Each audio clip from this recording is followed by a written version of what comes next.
Hello, hello.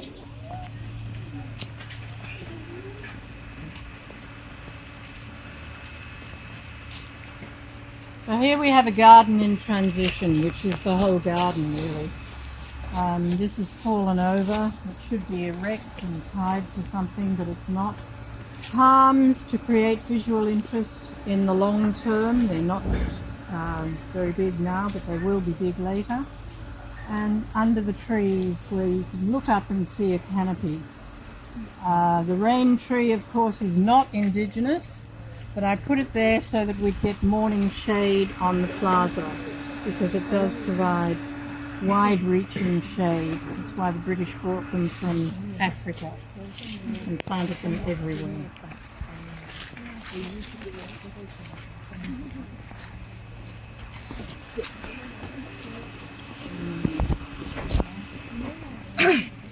Open studios. Toilet. Underground gallery. So this area used to be a jambu orchard. We have jambu trees here, but gradually I've taken out all the jambu trees and replaced it with palms and different species to give it a forest look eventually, but it's a work in progress like everything. So those are dipterocarps there. And if anybody's interested in why these are here, they're put wherever cars are likely to go so that cars don't intrude, protect that tree, that seedling. So if you've got bottles on posts, it's some sort of my alarm system. And we're coming to the area of studios.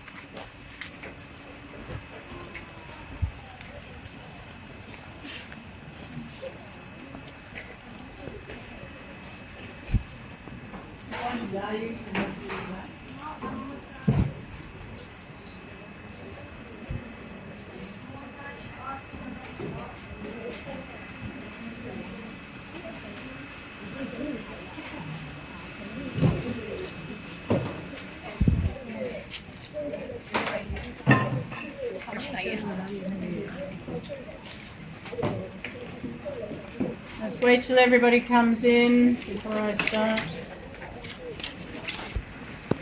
Studio area for artists to set up their studio space when they're here, and this will be open with the artists sitting inside after 2 o'clock, but they may be here earlier, after 11 o'clock, so you can come back and meet them. We have 4 studios here open, so feel free to go in, talk to the artist, find out what their practice is, look what they're doing. We've got a mural at the top here, which was made by an Indonesian artist, Ari Dayanto, who is married to one of Malaysia's most foremost, if not the foremost, woman artist, Nadia Bamadhaj, and she now lives in Indonesia. But Ari is a graphic painter and does a lot of street work, and this was his vision when he did it in 2000 and something. 2006. 2006. We were just starting to build our highways, and he thought that was a recipe for disaster. So this is the post-apocalyptic view of KL's highways. Dropping buildings growing roots, yeah? Sorry? Dropping buildings that grows roots. Yes, yes. Better than instead of having trees. And the surveillance too. And this was quite early on, so... Is that the Babel Tower? Is that the Babel Tower? Tower of Babel? I don't think so. It's the Tower of KL. KL? To be demolished shortly. 2 more studios down here in the accommodation upstairs. That's maintenance.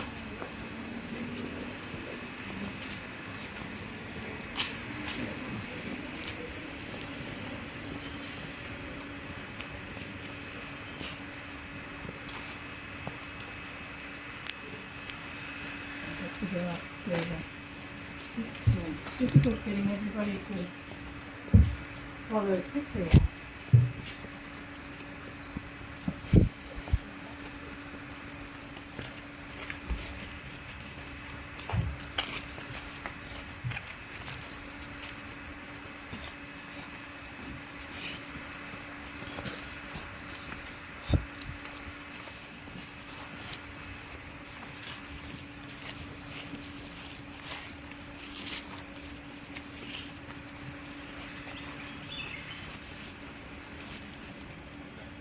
So peaceful here.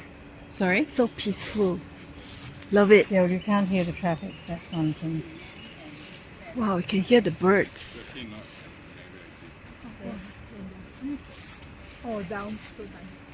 Yeah, lots of trees we lost here. Those fell, and they fell on here. If you look at that, you'd have really no idea of how tall it is. But when that tree fell, it cascaded into that one there, which then fell on the roof. Ouch.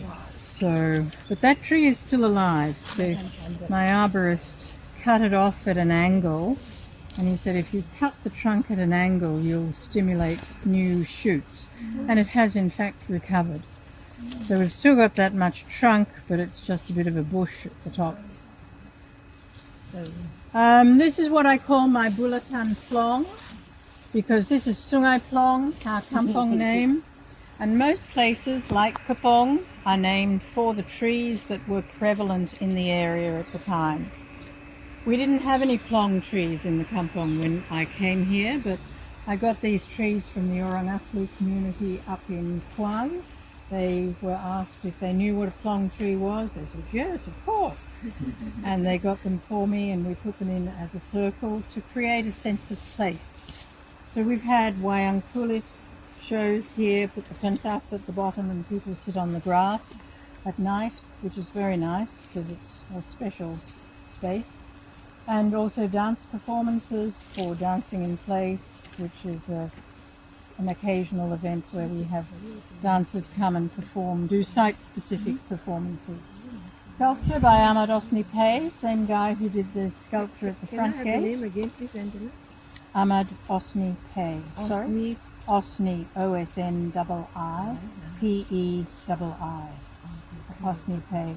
He died about 3 years ago during the pandemic, so he's no longer around, sadly. But for me, knowing the name of the trees and the connection with the kampong is now pretty ragged, but it's still a special place. And many local names. Every place you go to in Malaysia pretty much is named for a tree or a plant or a rock or a coast.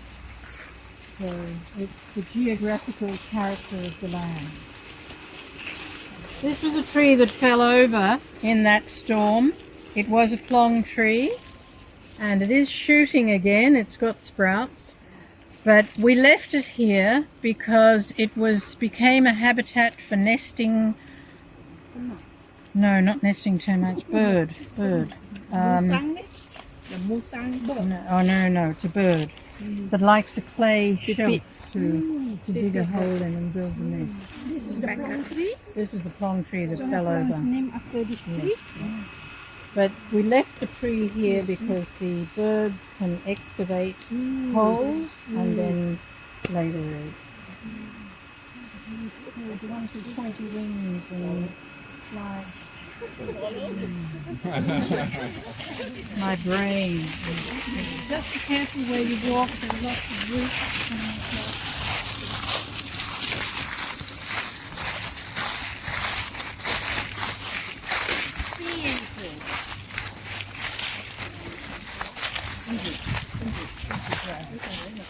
Name Kampung House, Perak Kampung House, Sorry?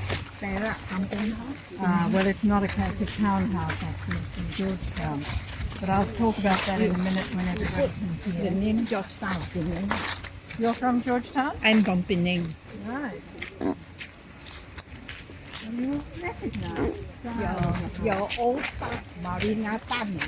You remember? Oh yes, yes. also from Penang. Yes, that's right. You know Marina. Yeah, we stayed. Sometimes, occasionally she rings me and we have a chat. Where is she living now? year 6. I stayed with her. Oh, well, give her my best wishes.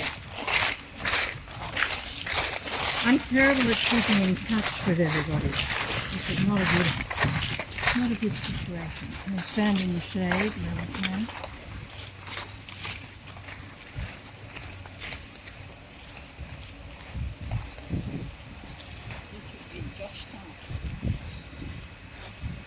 Okay, stand in the shade here.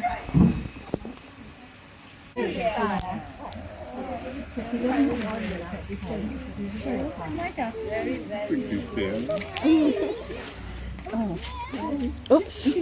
Waiting the bed. He has a sore foot. He's supposed to be in a cone, actually. I've just been reminded. I don't know, he's got it off somehow. Because he knew he had to be on his best form. He's absolutely shameless. He lives here, lucky cat. We've got a couple of houses here. That house is nothing significant. It's just made of scraps of building materials that we had left over. But this house was first from Harit in Perak. Anyone from Perak? Yeah. Perak. More? Yes, good. So you know the river. You know where the Perak River goes from the north down to the south. One of the villages on the river is called Harit. A rather unfortunate name that means drain. Yes. But it's I think it's nearly 4. it was built in the 1890s originally, and we moved it here in the 1990s, 97. It had been abandoned because many kampong houses, everyone migrated to either Ipoh or to KL or Penang. The roof had gone. There were parts of the roof that were still there. The floor had gone, and a friend of mine found it and bought it on the spot because it is a very unique combination of Malay architecture. Obviously, the style of the house is Malay, but the decorations on the outside of the house and inside are Chinese, because it was built by a tukang from southern China, I think, Canton, because inside there's a grill made by him that is typical of the old houses in Guangzhou. So to me, it's an important relic of a more tolerant time when a Malay family, actually from Sumatra, Minangkabau people, came across, wanted a house built, they had money, and it was built by the guy who could do it, Chinese craftsman. Do what you like, I don't care, just build me a house. So it's got dragons on the front. No. The water dragon in the center, and then these are cloud dragons upside down.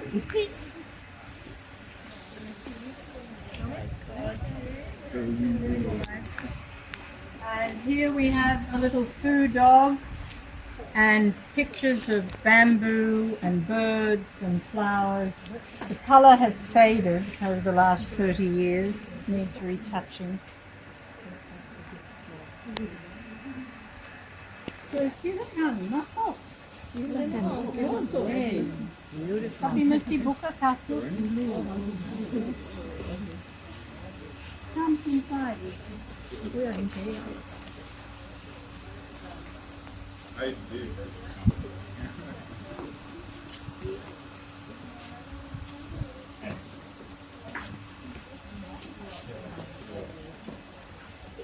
These are phoenixes. What could be more Chinese than a phoenix?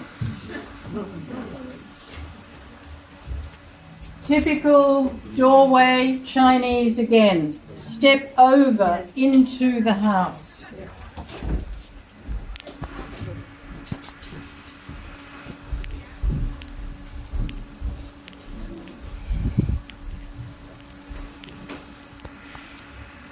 I was going to show the shutters. They're only carved on one side. So when it's open during the day, the carved side shows outside.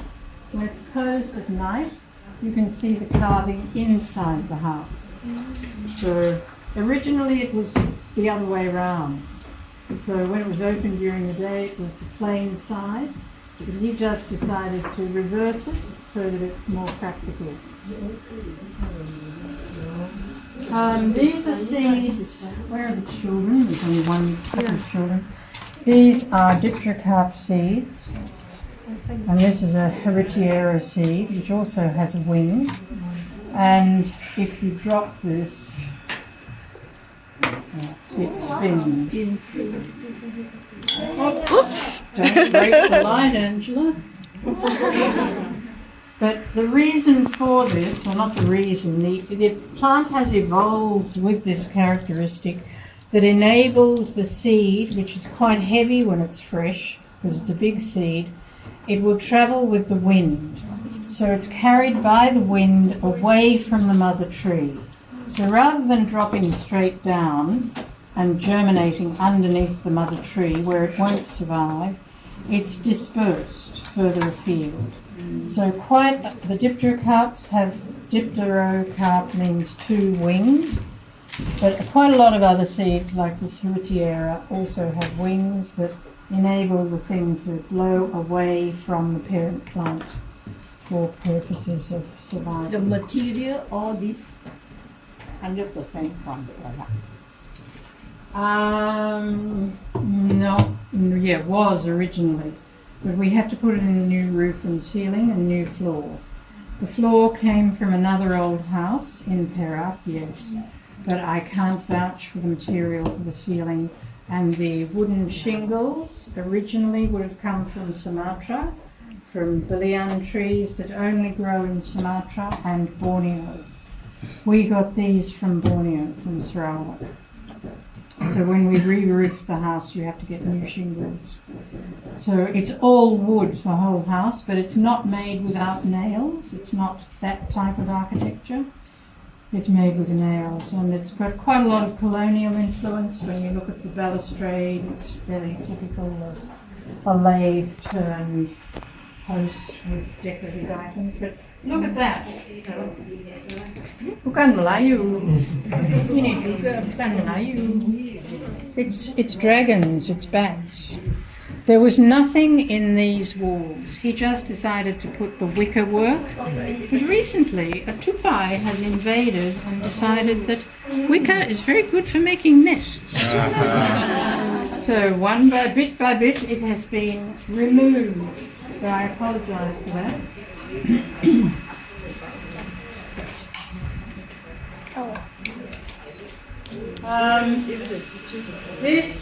That was the anjong at the front.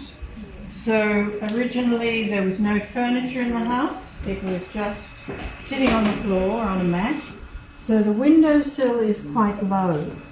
Originally the house had bars on the window. And I thought, I don't like bars. That's to me unattractive. So I told the contractor, don't put the bars back in. But then it's dangerous for small children, because small children can lean over and fall right out. So that was a mistake. I should have left the bars. You ban the children. Yes. Get rid of the children. So this was the main room of the house, and this is where everybody slept apparently, all piled up like puppies. So it was a more informal lifestyle than what we enjoy today. That piece of furniture in the corner, the shelving, that was in the house. It was needed restoring, it was being repaired. But when we reconstructed it here, we demolished it. But before we demolished it, every piece of wood had to be tagged and identified. So reference number, and then put on the back of the truck and sent down here, and then reassembled like an enormous jigsaw puzzle. You cannot take a piece of wood from that point and put it over there, because it will have shifted somewhat and it won't fit. So you've got to get everything back exactly as it was. But the floor is old, but the old floor was rotted. There are photographs here of the house when it was first found. So it had a galvanised iron roof, although parts of the Belian shingles were still there, not visible here, and the shutters were not attractive, and all of the carvings at the bottom were the colour had faded. But there was enough colour remaining to be able to follow for the restoration. So originally the house had no power, no water, and it was, we put in electricity, put in fans, and because it was oriented to the river originally, and the slope of the land was from high at the back to low at the front, the kitchen at the back was barely above the ground. And the kitchen was built of very poor materials, because if it was going to burn down, the kitchen would be the first to go. So that was built of very cheap materials, and we didn't take that part of the house because it was it didn't have any decorative character, and it was all very cheap wood. So we rebuilt to those double doors that you can see there. Beyond is a recreation of the floor plan and the layout and some of the materials, but not much. But when our local Ustaz came to Bacha Doa, when we re-erected the structure of the house, the frame, all of these pillars are original, not the diagonal reinforcement there. He just felt that was necessary, so he put that in. But the rest of it was the original. And as it was put together, the Bomo Ustaz said you must put in at the top of each pillar 3 pieces of cloth: white for purity, red for courage, and black for power. These are fairly typical colours in Sumatra, used in textiles a lot. So you can see it hanging over the top of that pillar there. It's sort of concealed there, and it will rot away eventually. But that is one of the means of protecting the occupants of the house, because you're living right next to the forest. It's not an easy environment. It can be noisy. You can get all sorts of things coming out. For an example, if you ever have heard musang mating at night, they make the sound of a crying human baby. So if you're lying in your house and you hear a baby crying outside in the forest, it's very scary. You know what I mean. So you had to have all of this paraphernalia to make you feel safe. And that's what it did. So it's a very cool house. Is that my phone? No, not my phone. I don't think. Anyway, it's been a delight to restore the house and to use it. We don't let it out on Airbnb or anything, but we do occasionally make it available for artist families, particularly for paying guests if they're coming from Europe or North America or something. One tiny bedroom here, another bedroom there, but as I said earlier, they all slept here, apparently. And the salon, which sloped down before, has been lifted up to be on a level with the house, and the dapur at the back. One more sinister observation about the architecture of the house. Come inside. Come inside. Come inside. Come inside. I'm going to lock you out. The house is designed to be separated into 2 sections. So the family slept here. But in Perak, when this house was built in the late 1890s, slavery was common. The Malays, minta maaf, all Malay people here who may take offence, but Malays captured Orang Asli women and enslaved them to work in their houses. So if anyone's likely to kill you, it's going to be the slave at the back. So this house was designed with locks between you and your staff, your workers, your slaves. That's what I'm assuming it was for. I may be wrong, but it was a common practice, and it's apparent in the architecture of buildings. So otherwise, it's a beautiful house. Anybody got any questions that I can answer? One tiger. One tiger, yes. He's to stop you going out there because the deck is not safe. The wood is likely to collapse under the weight of a lot of people. So don't go out there. The tiger is there to protect the house from monkeys as well. When the house is open, it's a good idea to have a tiger poised at the window.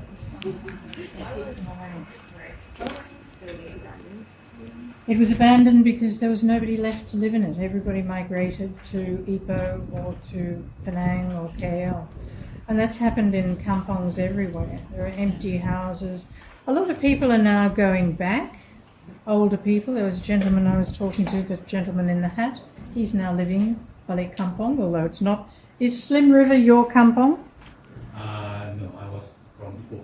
From Ipoh, yeah. Formerly, But I think a lot of people are opting to go back now. But these houses, if you're going to restore it, it's now extremely expensive. The cost of timber is prohibitive. We did this in '97. Then it cost 100,000 ringgit to do. Now it would be 5 times that price. Because timber, hardwood, it's hard to get and it's prohibitively expensive. So people tend to restore the houses by bricking in and plastering in the ground floor and putting tin roof on top, adapting it for current cost constraints. So it's this is all timber, which is quite unique in many ways. And the fact that it was made by Chinese, I think, is special. And you mentioned that you bought it from somebody. Who did you buy it from? Is it from the owner? I bought it from a friend. Well, I didn't buy it. She bought it. She bought it from the kampong people who owned it. She found out who owned it, and she bought it from them for 10,000 ringgit. Oh. And then she asked me, would I be interested in taking over the project to bring it and restore it? Because she didn't have any land. I had land, and I thought, oh, what a good idea. Before consulting my architect, and he said, what did you do that for? But I think even now he thinks it was a good idea, because in the reconstruction process you get a lot of insight. Any of you architects, I assume there are a few architects here, you get a lot of insight into how buildings were made and how the materials were used and how adaptable they are. So I think even my husband learned a lot in the process. That's the pattern that you see commonly in Guangdong. It's a ventilator pattern for houses in Canton before. So that's what makes me think that it was built and probably designed by a tukang from South China. You can see that, for example, these three here, they are unique, right? So in the Chinese, what they call garden, their windows, Yeah. they have different. They don't have symmetry, right? In a sense Yeah. that they don't repeat.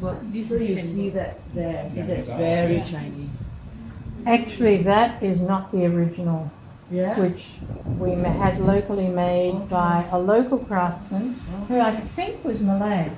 This is what was the original there. But when we dismantled the house, most of them were broken. Okay. This one was less broken than the others, so we replaced them all. But I kept this one here. So this is the original. That's the original, which So is it's quite repeated. repetitive, Yeah. except for the colour Yeah, choice. So that's very Chinese. To Yeah. me, it reminded me of the gardens in China, especially in Shanghai. You know, the circular windows. They never repeat. They never Yes, repeat. Yeah. different Yeah. design. Yes, well, I'm sorry to say that is not original. I think that one at the top there is probably original. It follows the ones on the outer walls had been rotted and they've been exposed to the weather, so they hadn't lasted as well. The fan lights above, they're original. Some of them are broken, but we put them back anyway. But this lights are original. My grandpa had that in there. No, it's from Malacca. This house had no electricity, no plumbing. Okay. So it had oil lamps. Yeah. But these I found in Malacca, and they're quite good because originally, if you had electrical wiring, you would only have one light. We have multiples now. But to be able to have a light in the ceiling for general lighting, and then to be able to pull it down so you can read or you can sew at a closer light, then when you're finished, you put it up again. But now the roller, just one moment, the roller at the top is so degraded, if you pull it down, the whole thing breaks. Yeah. But that's how it unique, works. right? The roller looks. I could probably replace it, find something. Yes, any other questions from small people? No, he's gone. Boy. We can ask. Any questions? What's your question? You forgot to. Nothing, you forgot already. He wanted to say peekaboo. So the artwork in the dining area and here was made by artists who actually lived in this house for any length of time. Jessica Watson did the embroideries there. She's Australian. There's a beautiful work of hers in the gallery now of Penang skyline. It's all stitched. Wow. And if you look at the Penang horizon down in the gallery, it's got a beautiful dragon that's like a cloud in the sky. One of my favourite works. But otherwise, there's no electricity, no plumbing,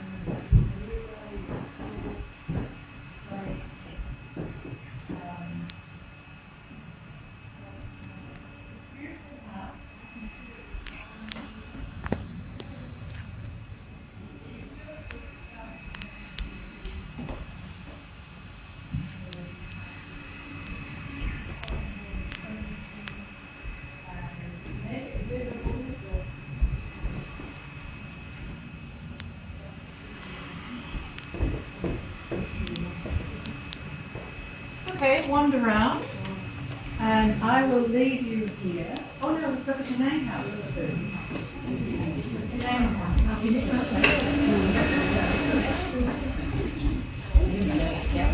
I remember lying there. Oh, he was. So he could perform his duties. It's like I haven't seen him the other try. So where is he now? Yeah, works later. He's just watching. Oh, there he is. Have a beat, Jan. What are you doing? Cleaning up. You can shuffle across and be if you prefer. Wait for me.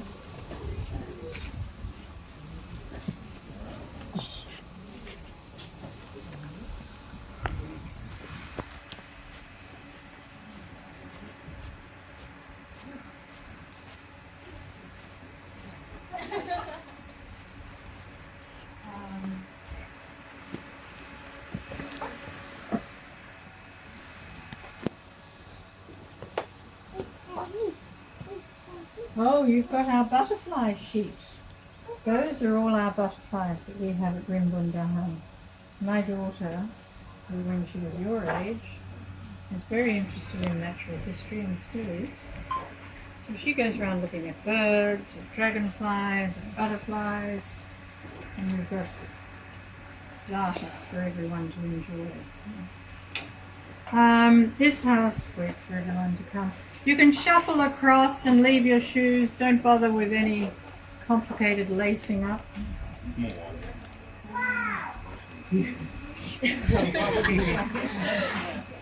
Go and have a look at my Bilkis's shell collection. Have a look in the cupboard there. No, they're behind you. Behind you, the glass cupboard. The glass cabinet. The glass cabinet. You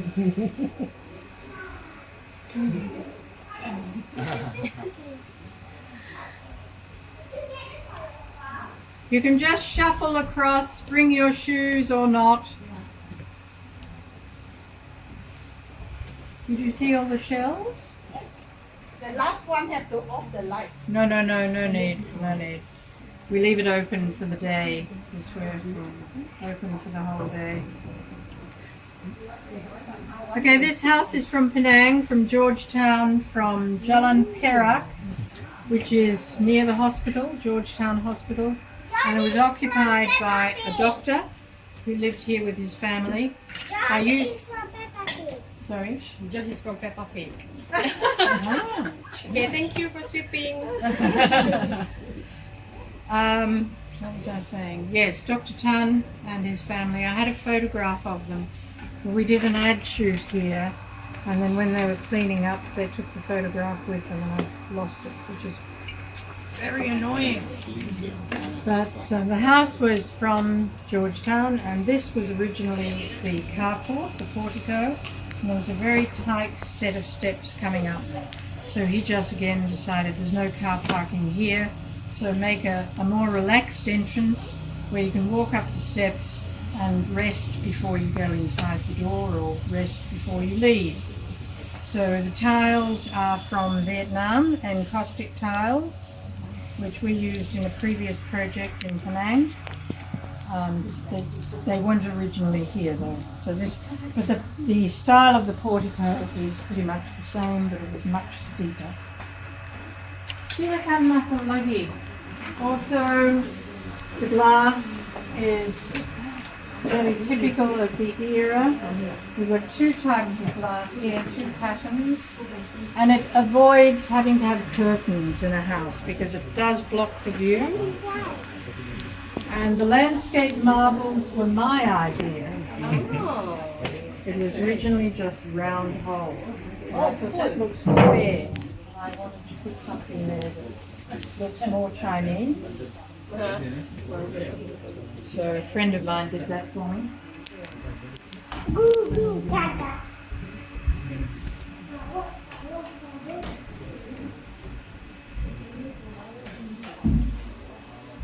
What happened? No, don't touch the switches. Don't touch the switches. Yeah, that's my daughter's collection. So there's nothing much that I can say about this house. It was a townhouse, it did have electricity. It didn't have a kitchen though, because at the back there were staff quarters, and that's where the food was cooked. So this was originally a bedroom, walled off, like this is, but we decided not to re-erect that and use it as a breakfast bar. Artists live here. We have large groups of dancers living here for a period of maybe 10 days. So they can prepare their breakfast, they can make coffee, but they don't cook. So, because you can eat outside in the company. That's the advantage. So this was a Chinese house. Sorry? It belongs to a Chinese family. There are lots of houses like this, or there were in Penang, this timber frame infilled with brick and plaster. And the window is fairly standard. You've got the louvers at the top and the glass at the bottom, and bars, which I didn't take off. But it's fairly typical. The lights, I thought they look a bit Dutch because they're from Jakarta, but they're newly made for renovations like this. The cupboards, they're all boutique cupboards from Surabaya, where there's a very heavy. I've got a lot of these. I went we had a container coming back, and I said, I'm having every cupboard in the book in the shop. I love them. Because we have problems here, having a garden with natural biodegrading. We have white ants. White ants fly when they are hatching. So sometimes in kale you see plumes of ants coming out after the rain, going towards a light. So if you have a house with a light, it attracts the ants. So they come in, they mate, they find a place to bury their eggs, and then you've got little things eating your timber. But if it's made of hardwood, it will survive. Like teak will survive. So these cabinets will survive. But everything in my house that's made of IKEA cabinetry, that is made of softwood cabinetry, it's all been eaten. Oh. The lifespan is not good, so it's a problem. But for the old houses that have the very heavy old timber, it works. Any questions? So this is for group housing more than anything else. So there are 2 large bedrooms, 2 bathrooms, and there's a cottage at the back, which is used by my maintenance crew. But still, somebody come to stay one friends. No, we don't use it for friends. Oh, occasionally. Friends from overseas, maybe, but it's closer to the house, better closer to the house, because a lot of people don't want to walk that far. I know. They say, oh, so far. What do I do at night? How am I going to get from here to there? So, any other questions? This floor is new. Oh no, it's not new actually. This floor was the floor in the house. And when we bought this house, it was priced according to the value of the timber floor, which was 20,000 ringgit. So they were going to demolish it anyway. So they said, if you want it, you can just pay for the price of the timber floor, which was 20,000 ringgit, and the rest you can have. Because they were going to break the whole thing down, and they have since built a McMansion on the site. Horrible house, but what to do, not my taste. But we saved this one. So this is Changal Mas, which is supposedly a very hard and very attractive timber. But there was enough to do the whole floor. But when we got to reassembling it, it had been in storage in Penang for 6 months. When you get to a certain point, the timber ran out. I think it was here. So we had enough floor. We had enough timber only to do half the house. Someone had churi the rest of it. So then we had to buy new timber, couldn't match the colour, because you can't get that timber anymore. So it's not chicken. So it's not, this is not China's, but I don't know what it is. It's hard.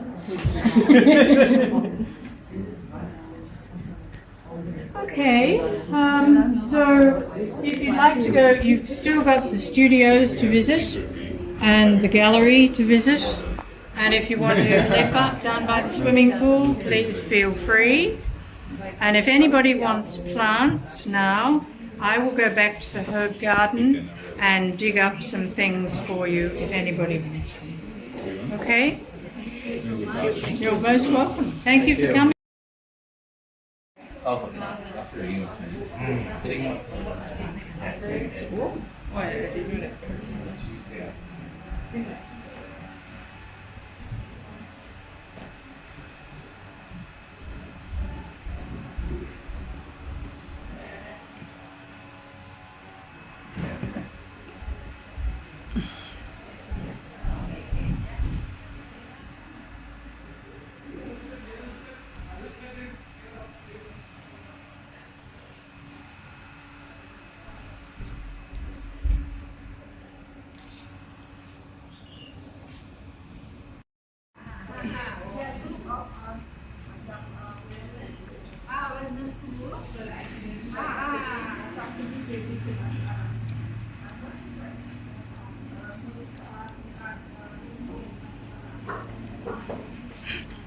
Is this a Lego penguin?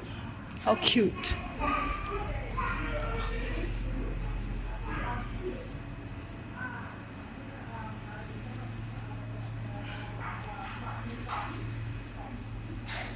Ooh, nice.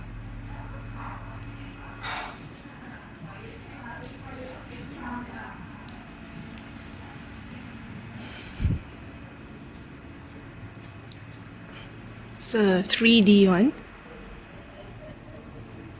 So colorful. It's like a wave.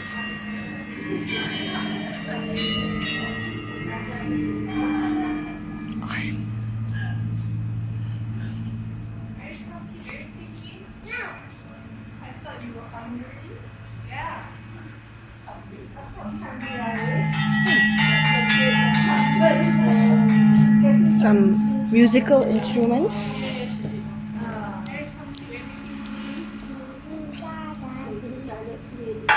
Musical instruments.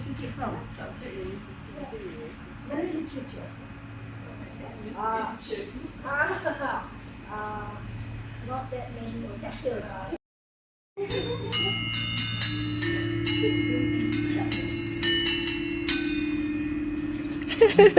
This one? No sé,